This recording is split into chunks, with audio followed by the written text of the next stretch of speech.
I am merely an echo, a whisper tethered to these ancient stones, who has witnessed centuries unfold from this very shadow.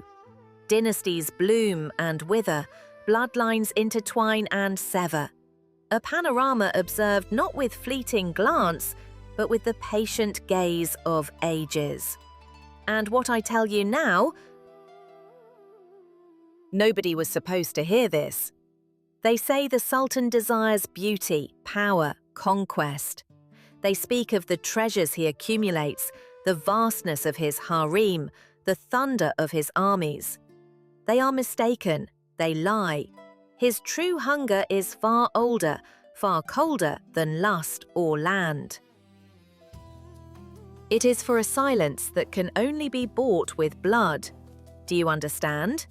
Not the silence of a tomb, though that is often the instrument, but the silence of absolute, unquestionable dominion. A stillness so profound, no rival voice dares rise. No treacherous thought can take root, no shadow can stir against the unbroken line of his succession. This is the foundational, darkest desire. It is not personal pleasure he seeks, not the fleeting joy of a man, but the insatiable, inherited demand of the bloodline itself. From the moment he drew his first breath, swaddled in finest silk, he was not merely a son, but a vessel, a conduit for a primordial drive, as ancient and unyielding as these palace walls. The dynasty, you see, is not merely a collection of rulers.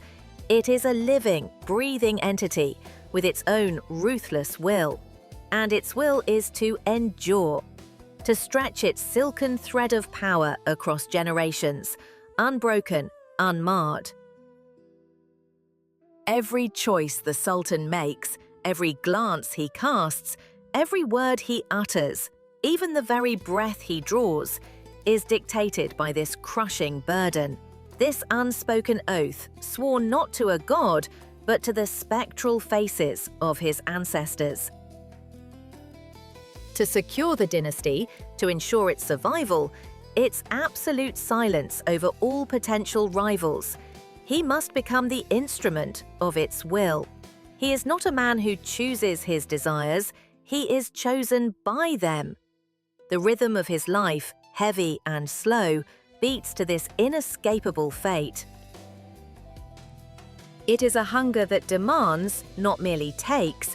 It demands loyalty, yes, but more often it demands silence.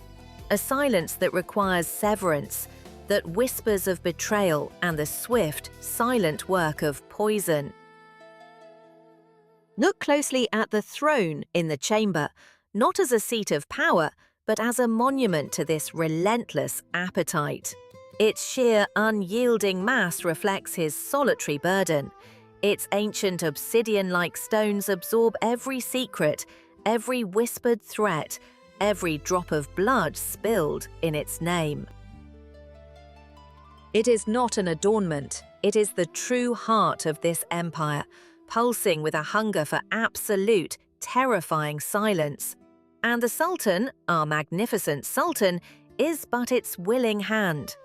Из этой самой опоры я видел, как гарем превратился не в сад земных наслаждений, но в тигель, выкованный из амбиций. Мир тишины, где красота служила лишь тонкой завесой для куда более глубокой и жестокой правды. Понимаете ли вы? Самое темное желание султана никогда не было лишь плотским. Нет. Оно было чем-то куда более холодным, куда более абсолютным. Он искал не страсть, но потомство. Не любовь, но незапятнанную кровную линию, чтобы навеки закрепить свою династию. И чтобы достичь этого, каждая улыбка, каждая слеза, каждый шорох шелка в этих стенах тщательно взвешивался, наблюдался и чаще всего дирижировался его невидимой рукой. Эти женщины, эти великолепные создания грации и огня были королевами, да, но также и пешками в безмолвной войне за высший приз – обещание наследника. Обещание, шепчущееся ночью, закрепленное предательством, запечатанное тенью. Неужели вы когда-либо верили, что их соперничество рождалось из простой ревности? Глупость. Оно рождалось из необходимости, из выживания, из глубокого понимания нитей власти, что связывали их судьбы. Брошенный шелковый платок, казалось бы, безобидный, мог сигнализировать о возвышении новой фаворитки, смещая весь баланс власти. Каждая другая женщина видела это, ощущала холодный ужас новой угрозы, новой соперницы, которую нужно перехитрить. И чаша шербета, сладкая и прохладная в летний день, могла нести в себе нечто большее, чем просто освежение. Она могла быть пропитана амбициями, тонким, ослабляющим ядом, призванным ослабить конкурентку, затуманить разум фаворитки, гарантировать, что молоко матери никогда не будет достаточно чистым. Настоящим оружием здесь были не стальные клинки, а шепот, страх и леденящая тишина, наступавшая после внезапной, необъяснимой болезни. Однако блеск скрытого кинжала в складках платья был постоянной, невысказанной угрозой. Не для того, чтобы обнажить его в гневе, а чтобы напомнить всем о высших ставках. Холодная мысль, не так ли, что даже во сне эти женщины никогда не были по-настоящему в безопасности, их судьбы висели на тончайшей нити обстоятельств и воли султана. Ибо самое темное желание султана заключалось в том, чтобы быть самим архитектором судьбы. Выбирать, формировать, очищать сосуд, который пронесет его имя в легенды. Гарем был его горном, его лабораторией, где идеальный наследник не рождался, но тщательно создавался посредством безжалостной, невидимой войны. Войны, которую вели красотой и ядом, верностью и предательством, все под бдительными, расчетливыми взглядами человека, жаждавшего абсолютного контроля. Тени здесь не только от ламп, они отбрасываются глубинами человеческих амбиций и леденящей тишиной неустанного восхождения династии. The air, once thick with the scent of jasmine and the whispers of intrigue, now carried only the cold breath of marble and the ghost of a recent, swift decree. You see him now, a solitary figure adrift in a chamber vast enough to house an entire court, yet now barren of all but the echo of his own footsteps. Each measured tread, a testament to a power so absolute it has devoured every other sound. The rhythm slows, the palace itself holding its breath, as if fearing to disturb the fragile silence he has so painstakingly crafted. This is the Sultan, the architect of his own magnificent, terrible will. His eyes, usually sharp, commanding, now hold a haunted depth, reflecting not the gleam of gold, but the shadow of what he has sacrificed. He sought ultimate control, an eternal bloodline, secured against all threats, and he has found it. But at what price? Look closer. The very silence he desired now suffocates him. Every loyalty, even the most fervent, is now suspect. For in this Game of Thrones, where ambition blooms like a poisonous flower, affection itself becomes a potential dagger, a soft flank exposed to a sudden, silent betrayal. His darkest desires, those burning ambitions to forge an unshakable dynasty, have not liberated him. They have built around him a cage, gilded, yes, with the finest silk and the shimmer of 1,000 jewels, but a cage nonetheless. A prison of his own making, where the walls are crafted from his own paranoia and the bars are fashioned from the relentless fear of losing all he has brutally seized. Who truly serves him? Who merely waits for the moment the silk cord might tighten, or the chalice beside his bed might hold more than mere wine? The question festers, a slow-acting poison that saps the joy from every triumph, the peace from every victory. The chamber, so grand, so empty, becomes a mirror reflecting his profound isolation.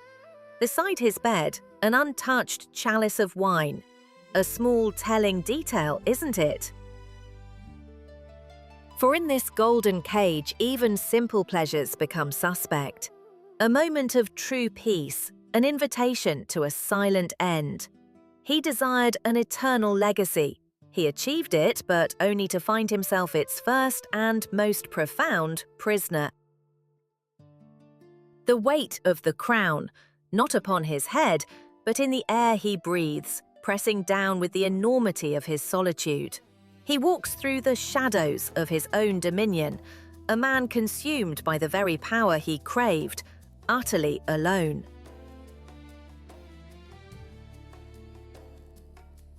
A single oil lamp flickers, casting immense, dancing shadows against the ornate walls of the Sultan's private chamber. There are desires known to all men, and then there are the shadows that cling to a sultan's heart, desires so dark, so primal, they become the very architecture of an empire. You see him seated there, bathed in the anemic glow of a single lamp, a man burdened by more than just the weight of his crown. The whispers you hear, the intrigues in the harem, the clashing swords on distant battlefields, these are but ripples on the surface. Beneath, a deeper current pulls, cold and unforgiving. What truly haunts such a man, you ask? Not the blade of an assassin, for he has faced death many times. Not the treachery of a vizier, for betrayal is as common as breath in these halls. No, his deepest dread, the silent poison that corrodes his very soul, is the fear of oblivion. The terror that his name, his bloodline, this magnificent dynasty he inherited and expanded will one day be nothing more than dust. The fear that the light, his light, will fade, leaving only a barren, forgotten silence. He looks at his sons, not just with pride, but with a chilling calculus. Each heartbeat in his bloodline is a promise, yes, but also a potential prophecy of doom. A successor or a usurper, a shield or a sword aimed at his own throat. This is the chilling logic that turns a father's gaze into a wary stare, that forces a ruler to consider the unthinkable. The dynasty demands a future, but sometimes, to secure that future, one must prune the family tree with a ruthless hand. Think of the moments, the sudden urgent summons that shatters the night's calm, followed by an oppressive silence. The messenger, pale as moonlight, carrying a decree with a freshly broken seal. What thoughts race through the Sultan's mind then? Is it regret? Or is it the cold, hard certainty that another branch of his own family must be sacrificed to ensure the tree itself stands tall against the winds of time?